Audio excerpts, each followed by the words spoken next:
Hey, what's up? It's me, the one and only Rick Daniel.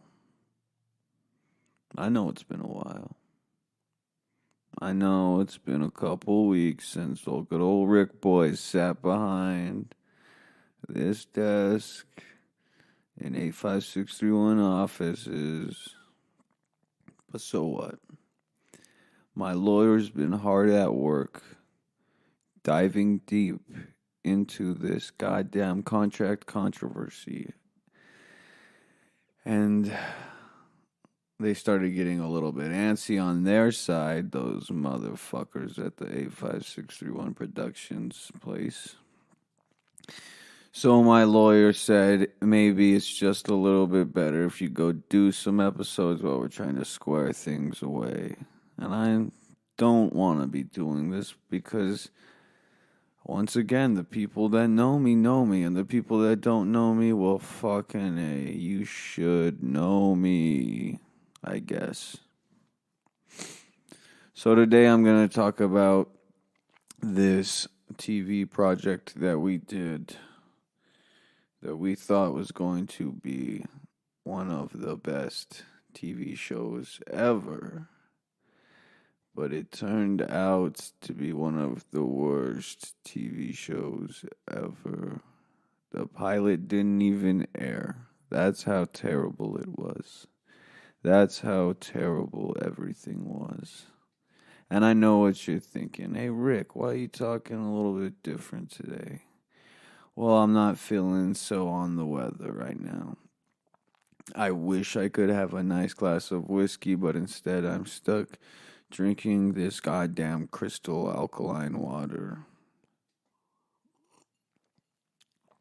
Sobriety kills sometimes.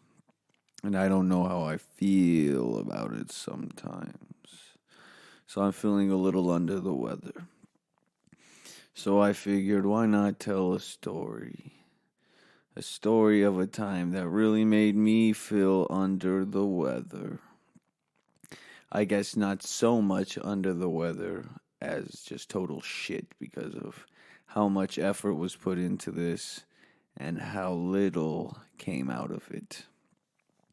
So let me tell you a little bit of background on this before we even get to the show being a show. It's no secret now with these last 3 episodes that I used to have a drug problem. I used to be doing drugs quite frequently and getting fucked up constantly. Yes, I'm sober now. The Rick Daniel way. I did it the Rick Daniel method. But guess what? Sometimes I just want to get fucked up. Sometimes I just want to get fucked up, especially with this whole contract controversy. Me being forced to come sit in some office that I don't want to be in, behind some stinky ass microphone that I'm pretty sure some other podcast hosts use. Doesn't smell like they know how to brush their fucking teeth. But hey, it's me, Rick Daniel. What are you going to do? What are you going to live? How are you going to do it? I don't know. That's me. Whatever. I'm sober now. So let me tell you about some times that I wasn't sober. So if I can vicariously live through those moments and the nostalgia of being fucked up in my sober head now. This was after we had got some money.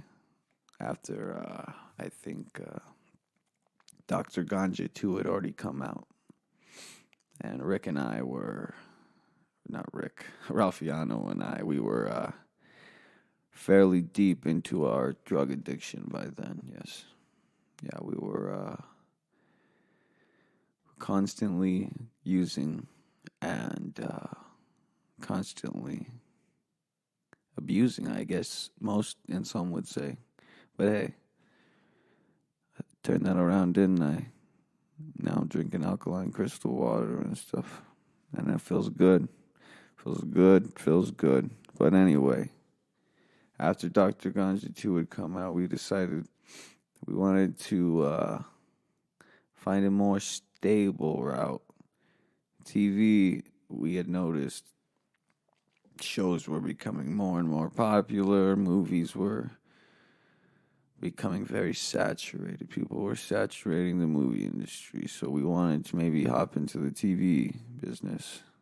And a lot of people around us told us, hey, you don't want to go do that. You don't want to go hop up into the TV crowd. Those guys are strange freaks. They're losers. They can never make it on the big screen. I work for 1 year on one thing, and I make more than some of those motherfuckers making their all goddamn series of that show. 7 seasons, and I made more money in 1 year for one movie, 1 hour. But we said, fuck you. We said, fuck you fuckers. We're going to take our chances and we're going to goddamn go for it and make a TV show. We are going to aim to make the best sitcom in the fucking world. So Ralphiano and I, we got to work. We decided that we needed a whole theme. Who was going to be the head of our sitcom show? What was our sitcom show even going to be about? Were we going to take the natural method and go with the family approach? We saw some other show where it was just a couple of pals. I think the show was called Pals. And it was just like these friends who live in apartments together. And so that show, Pals, maybe I could go that route. Or I could stick with the traditional family style, you know, with like the various thousands of sitcoms that go by that style. So, Ralphiano and I started to frequent these comedy open mics. And why open mics, you say? Well, because we knew we weren't going to have a lot of money. So we decided we wanted to see who was going to be kind of funny. Because we figured this would be more of a comedy sitcom. A sitcomedy, if you fucking may. So Ralphiano and I, we go into this comedy clubs around the areas we're living. And we just go there. We, some occasionally, most half all the time, overdrank, got really fucked up, and we decided to fucking cast this one person. This very calm and mellow guy. He had something about his demeanor that we thought, hey, this kid just may get it. His name was Marcc Ruiz. Now, Marcc Ruiz was this comedian standing there up on the stage doing his thing. Very calm demeanor. Like I've said, I've already said that. I just fucking said that. If you weren't listening, God damn it. So, Ralphiano and I walk up to Marcc Ruiz. We tell him, hey, we think we would like to hire you for this show that we are in the process of writing. And he's just like, what's the show about? And we said, well, we're thinking the show's going to be about you. And he says, why me? And we say, hey, who else but Marcc Ruiz? And boom, that's where the fucking title came. Who else but Marcc Ruiz? So Ralphiano and I sat at this bar with Marcc Ruiz. He was... I think he was constantly sipping on a Corona, I believe. He was sipping on a Corona and just enjoying it and really digging it. And we were just chatting him up. We were smoking nice blunts of the finest grass. And we sat Mark down and we told him, hey, if you want to do this, let's fucking do this. Let's make this goddamn show. So he agreed to it. We told him we'd be back with a contract. And we were going to use his likeness. We got a little bit out of like who he was as a person and like where he came from. So then we decided, all right, let's go right. Me and Ralphiano, we did our typical method. We got super fucked up. We left. We went to our suppliers. We picked up all the necessities and we locked ourselves away. And we wrote the first pilot for who else but Marcc Ruiz. So the pilot, we ended up going with the typical family style.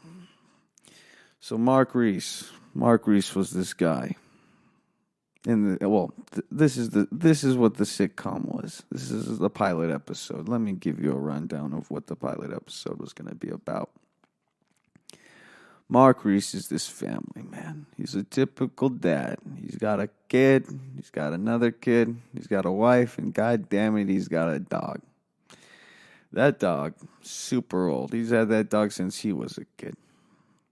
But guess what? His kids are growing up with that kid. Is there anything magical about that dog? I don't know. Are we going to show a lot of that dog? Probably. That's probably where we went too wrong. The dog probably got more airtime than some of those kid actors. But hey, don't want to talk about that. Let's keep this train rolling.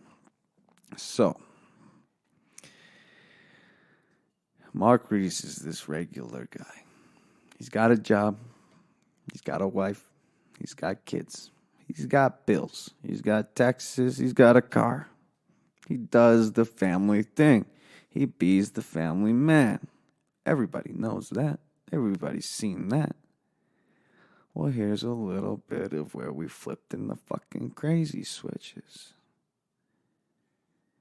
His wife, there's nothing special about his wife. She wasn't that good looking. We didn't want to take the spotlight off of Marcc Ruiz's character. So, what we did, we got a man to play the wife. We thought that'd be hilarious. Turns out, after we saw some reviews, a lot of the network execs didn't really understand why we went with that. They said, what, you guys couldn't afford a girl? And we said, no, this is funny. This is funny. Mark, you want to focus more on Marcc Ruiz because the girl is not a girl. So they said, yeah, you want to focus more on the girl that's not a girl, that's being played by a man. So we just, they didn't see eye to eye with us. That was one of the things they didn't see eye to eye with us. And the kids, well, the kids, they weren't his kids. He stole them. That was the plot. That was the whole pilot episode. Is he was stealing these kids because he wants to have a family. Marcc Ruiz wants to have a normal family. So what is he going to do? He's going to go through those great lengths. He's going to steal those kids. That's what we wrote. We thought that was funny. We thought it would be great. I guess these execs didn't think that. The pilot, which ran a mere fucking 30... Not even. What did it run? It ran like 20 minutes, maybe 21 minutes, and no network wanted to pick this fucking thing up. But that's not even the crazy part about it. Obviously, now in retrospect and sobriety, I realized that all that stuff did not make the best script and did not make the best content. But god damn it, it was a struggle to record that pilot episode. So, Marcc Ruiz gets to the film, the studio, the lot that we were filming on. He gets there. Ralphiano and I were running a little bit late. Why? Well, because drugs kept us up the morning, the night, the day, the whole time before. So we had not gone to sleep. We were crashing pretty hard. We came late onto set. Everybody was furious because we had locked the doors. Everybody was standing outside. And one thing about this was it was midsummer. We were actually going through a heat wave at the time. I blamed the drugs, but then again, my alarm clock never went off. I can't say what brand that alarm clock was, but maybe it was that alarm clock that day, huh? So, We get to the studio. Everybody's sweating out of their minds, yelling at us. We ignore it. Typical day. Everybody's yelling at us. Everybody's going off. But hey, we were going to do this right. We were going to do this good. So we see Marcc Ruiz, and he's hanging around with his posse. We tell him, hey, how's it going? We're nice to meet all you guys. How's it going? There's this really short guy, super muscular, some white guy, I can't remember his name. He was just, he's wearing some shirt with an underscore on it. He's a strong kid, strong man. I don't know. I don't know how old he was. He looked old, but at the same time, he looked very young. I think he was Marcc Ruiz's bodyguard. Anyway, so we start talking to Marcc. He's a little bit furious that we made him wait out there for us. He's kind of like, nobody waits. I don't wait on nobody. And one thing we thought to ourselves was, wasn't this guy just at a fucking open mic bombing, doing a stand-up set? So we were already not on the same page right away. Anyway, it turns out that everybody on set, for the most part, was into the same kind of drugs that we were into. So we spent the whole first, probably the whole first day raging. We just got super fucked up, threw a party pretty much instead of filming or doing anything productive, wasting time. We did that. Yeah, we just partied. We got fucked up. So, after being so fucked up, we all woke up the next morning, realized our error, started trying to get to work. The dog that we got into someone's edibles, and that dog was fucked up. I mean, that dog probably ate like 2.5 bags of very high potency edibles. And that dog was fucked up. That dog was just laying there. And we were very scared because the owner of the dog, the dog's like trainer guy, he was super drunk and got into a fight with one of our sound guys. So, I don't know where he was. I was just terrified that he was going to come back and we were going to get in a lot of trouble. And I was going to have to kick his ass the Rick Daniel way. Because he wouldn't be coming back if Rick Daniel kicked his ass. But anyway. So, everybody's recovering from their hangovers.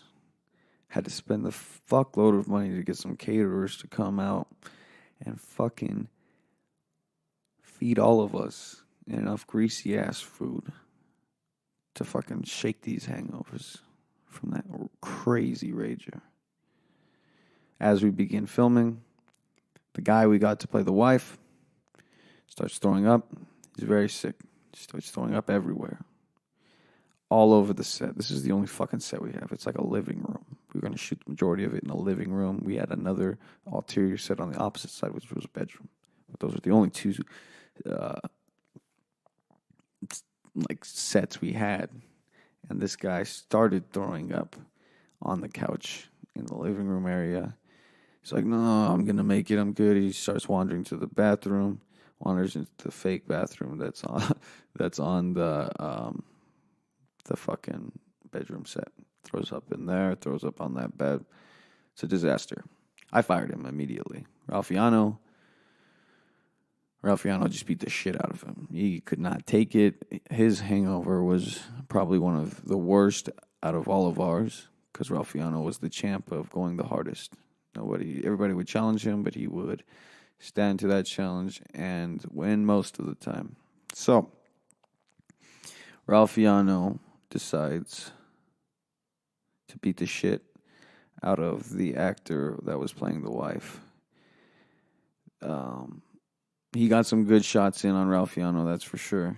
You know, Ralphiano did not walk away unscratched. He did have, I think he had a black eye or something. But, fired that guy. Had to get we had to get some other man actually to be the wife because we were sticking with that idea of a man portraying a woman, obviously being a man in the episode. So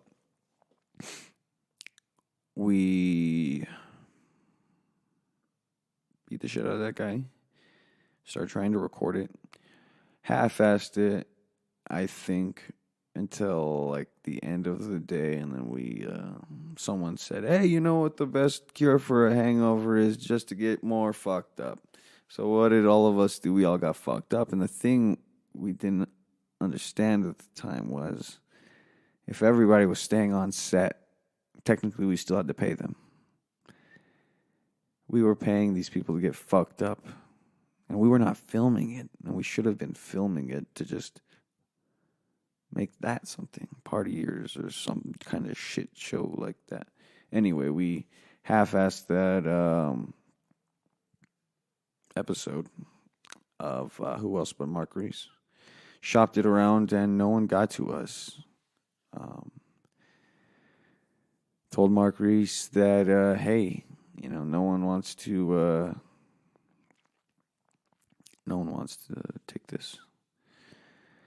Sure enough, we gave him the rights to the show. Said, hey, who else but Marcc Ruiz? Hey, this is all yours. Everything we did, you can take it. It's all yours. Marcc Ruiz reworked that goddamn show and sold it to this fucking company, 85631 Productions. Those fucking assholes that turned us down. You fucking assholes, all you motherfuckers sitting here in the office with me. Yeah, I know you fucking watched it, you stupid piece of shit, nodding along like you knew. You fucking knew, you stupid cocksucker. And you guys didn't fucking accept that. Maybe that would have been when my fucking sobriety came instead of all these years later, huh? But no. Fuck you guys. I really hope my goddamn lawyer comes through and is able to break this contract so no one has to hear this stupid ass bullshit I have to say. I'm tired of telling these goddamn stories. I'm over it. I'm sober now. Okay? You fucking assholes, you wolves. All you care about is fucking getting your product. Oh, Rick Daniel, forced to tell all. Oh, fuck you, motherfuckers. To all you fans listening to this bullshit, don't let this ruin the way you see Rick Daniel. Remember, you see Rick Daniel as the free fucking spirit he is and the person he became after becoming all those things. Thank you for listening. I'm Rick Daniel, and I was forced to do this. Hopefully my lawyers can get me out of this, because this company fucking sucks. Fuck you, 85631 Productions, you stupid pieces of shit.